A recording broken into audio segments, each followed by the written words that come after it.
Welcome back to Cheddar News, everyone. Our next segment is brought to you by Psychedelic Spotlight, your reliable source for the latest stories in the emerging psychedelics industry. Now, according to DataBridge Market Research, the psychedelic drugs market is projected to reach $6.85 billion by 2027. Joining us to discuss is David Flores, who is the CEO of Global Trac Solutions. Great to have you here with us today, David. Let's dive right into it. The conversation surrounding psychedelics has shifted towards the potential therapeutic benefits. So what factors do you think have contributed to a more open-minded approach to these substances among the scientific and medical communities?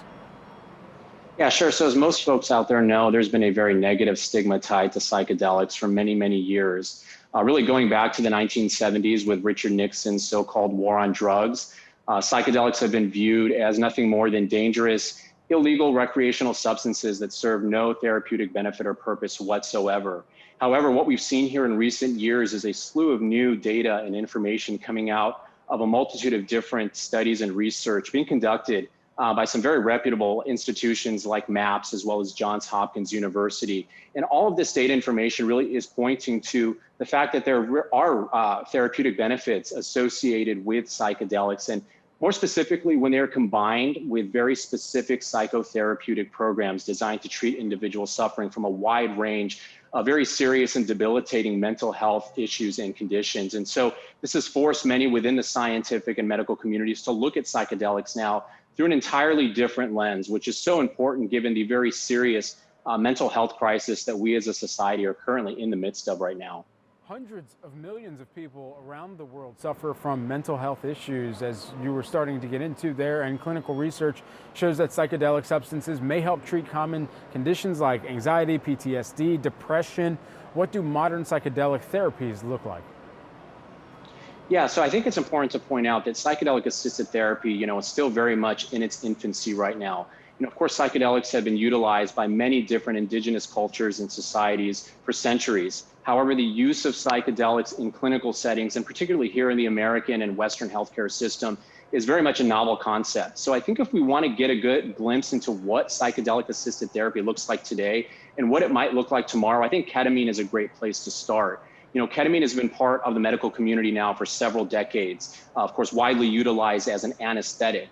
However, what we've seen here in recent years is a growing number of psychotherapists across the US incorporating ketamine into their psychotherapeutic programs and treatments for patients that they are seeing coming to them suffering with clinical depression, anxiety, PTSD, and even addiction. And the results that they are seeing through ketamine-assisted therapy has been mostly encouraging. And we're talking about seeing transformative changes in patients that have previously been non-responsive to more conventional treatments and drugs like antidepressants. So this again just continues to point to both the safety and efficacy associated with psychedelics when they are incorporated into very specific and of course safe psychotherapeutic programs. And the hope now is that in the next few years, we will see certain laws and regulations surrounding other psychedelic substances like MDMA, LSD, psilocybin, and even ibogaine loosened, so that they too can be incorporated into psychotherapeutic programs. And so, David, Psychedelic Spotlight is a digital media platform that covers the latest stories in the industry, owned by Global Trac Solutions.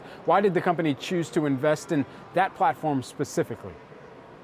Yeah, so from the very beginning, we asked ourselves, how can we as a publicly traded company really contribute to the betterment and advocacy of the psychedelic community and the psychedelic industry?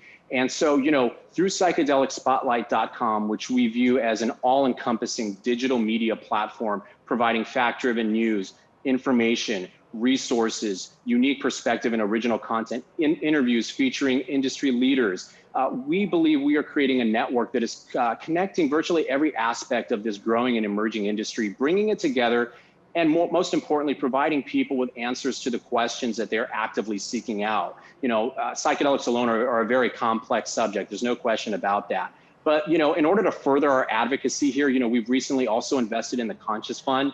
They are a venture capital firm currently assembling a very impressive portfolio of early stage psychedelic based companies that we believe will be leaders in this industry in the years to come, as well as investing in a company called PsychDev Inc., which is developing a very unique digital mental health platform that'll be designed to optimize mental well-being. And we've become very proud sponsors in Fireside Project and the world's first psychedelic peer support line, as we recognize how important all of these resources really are to really fortifying the infrastructure that is going to be necessary to help move psychedelics into mainstream society in a safe and responsible manner.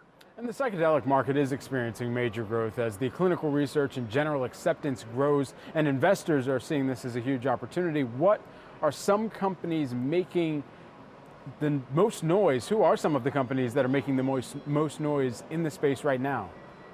Yeah, so we've definitely seen a lot of excitement and activity here in the public market sector of the psychedelic industry. In fact, just today, MindMed completed their uplisting to the NASDAQ, becoming just the second psychedelic-related company to be listed on the NASDAQ, joining Compass Pathways, who did it last September. And so, what companies like MindMed, Compass Pathways, and I include a company called Field Trip Health into this conversation as well, what they're focused on is really developing psychedelic-based medicines and drugs that we expect will be part of this next generation of treatments for mental health. And a lot of the focus for them is how to make these psychedelic-based drugs more patient-friendly, of course, in addition to, of course, being safe and effective.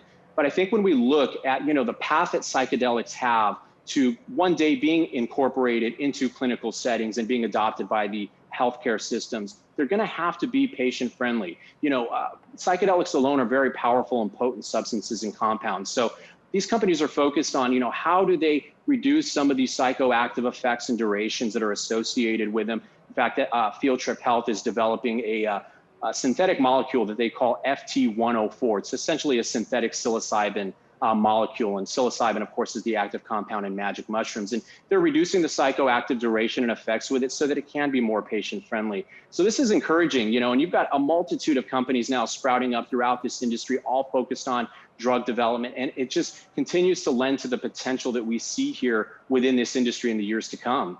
All right, a lot more to discuss on this in the future. We got to have you back, David Flores, who is the CEO of Global Trac Solutions, joining us today. And everyone, you can visit psychedelicspotlight.com to stay up to date on breakthrough discoveries, investor news, and cultural reform in the psychedelic space.